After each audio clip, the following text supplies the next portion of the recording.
Salut les Simpson maniaques, j'aimerais parler de Marge aujourd'hui. Enfin, en partie. Bon, j'envoie le générique et j'en parle après. Hein. Enfin, c'est-à-dire, je vous dis ça parce que dans les 2 épisodes du jour, il y a Homer qui... bon, j'envoie le générique et j'en parle après. Hein.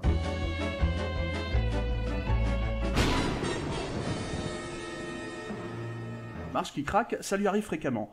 Pas autant qu'elle le devrait, si je puis dire, vu comme sa famille, et Homer en particulier, lui en font voir de toutes les couleurs. Dans le Dub vs Fat d'aujourd'hui, elle craque et quitte carrément la maison.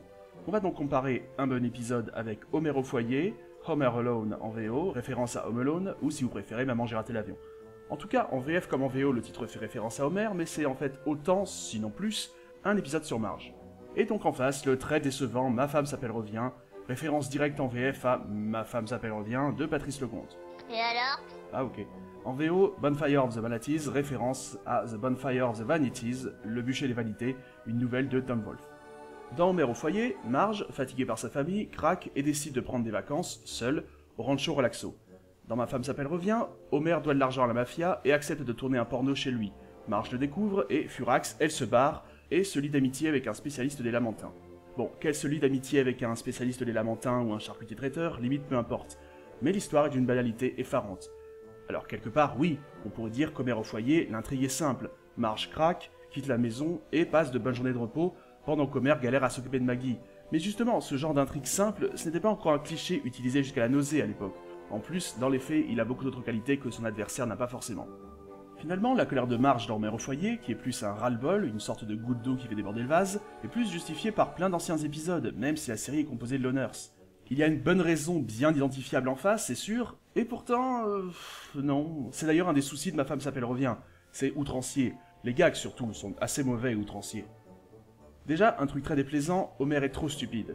Il ne sait rien faire, son vocabulaire semble encore s'être appauvri, les quelques éclaircies dont j'ai parfois déjà parlé, comme 2-3 gags, genre Marge qui avale n'importe quoi dès qu'on lui fait un compliment, sont bien trop rares.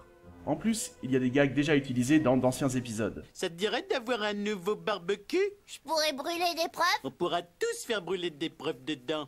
Et je peux dire que c'est mon anniversaire, j'aurai des trucs. On va tous dire que c'est notre anniversaire. Ah, c'est original. Oui, mon chapeau, je veux un petit coin dehors. On n'a pas de petit coin dehors. Ah, ma cabane à outils.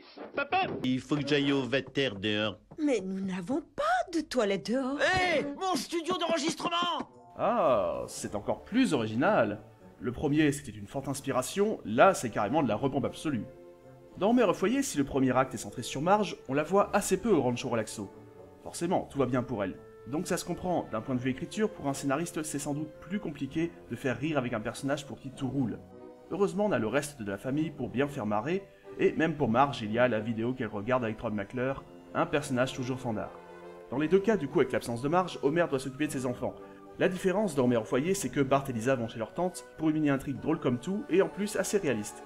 Le quotidien de 2 vieilles filles comme Patty et Selma, ce n'est pas quelque chose sur lequel la série s'est tellement attardée. Généralement, c'est une scène, un gag, un bref moment de l'épisode, mais pas plus long que ça. Du coup, Homer est contraint de s'occuper seulement de Maggie. Et pareil, ce n'est pas une chose si souvent mise en avant. Ici, c'est toujours simplement, mais toujours efficacement présenté. Et même parfois assez mignon. Bonne nuit, ma petite côtelette de porc.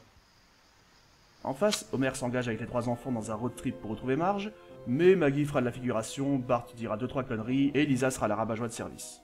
J'en reviens au point de vue narratif, il y a le rythme aussi qui est très différent d'un épisode à l'autre. La saison 17, c'était encore l'époque où les épisodes allaient plutôt vite. Peut-être pas aussi vite que lors de l'ère Scully, mais quand même. Alors je n'ai rien contre ça, hein, mais pour Homer au foyer dans la saison 3, il s'autorisait encore parfois des moments plus lents, contemplatifs, presque un peu comme un film muet. Je pense entre autres à l'Odyssée de Maggie pour retrouver Marge, pleine de petits gags visuels. Je trouve ces petits moments pourtant silencieux bien plus mignons et presque touchants qu'un moment aussi forcé qu'Homer qui reconquiert Marge par pure bêtise qu'autre chose en fait, car oui, en face, pour retrouver le corps de Marge, Homer fait un geste généreux Attends. Du coup, Homer essaie de la reconquérir et sort un joli speech pour ça. Ah bah voilà! Ça c'est du jamais vu, un speech gnangnan et ou un petit geste romantique d'Homer pour refaire fondre Marge. Ah merde! Oui, dans un ancien de Versus Fed, j'avais déjà parlé de cet écueil, désolé. À ce train-là, un jour, l'un d'entre vous fera une vidéo sur mon meilleur de Versus Fed contre le pire. Bon allez, soyons francs, sa reconquête ne marche qu'au 2e essai. Hypnotisé par le travail de cet éleveur de lamentins joué en VO par Alec Baldwin, Marge ne cède pas tout de suite. C'est déjà bien qu'on n'ait pas un love interest entre eux. Bref, Marge, il n'a rien d'autre à faire que de se détendre au rancho Laxo, je trouve que ça a plus d'intérêt que cette histoire de lamentin, quand bien même ça a un vague message sur la protection des animaux, blabla tout ça. Ah oui, et pour finir, je vous jure que j'ai pas fait exprès, mais bah, c'est fréquent dans les épisodes fun de cette émission. En plus de ça, question durée, bah c'est pas ça. Enlevez les génériques. Ma femme s'appelle revient dure 18 minutes et 9 secondes, soit presque 2 minutes de moins qu'au Mère au foyer. Et ce malgré le fait que ma femme s'appelle revient avec une fin bouche-trou débile pour péniblement atteindre les 18 minutes. Bref, si vous voulez voir un bon épisode où les couples de Simpsons se séparent, ne jetez pas votre dévolu sur la saison 17. Car pour diverses raisons, 2 fois Marge vire au maire de la maison et 2 fois elle part elle-même. Et pourtant les 4 fois c'est pas terrible. Enfin, serial piégeur à ses moments, mais bon, pas non plus. Homer au foyer, c'est la référence du genre, puis c'est tout. Allez, à la prochaine tout le monde!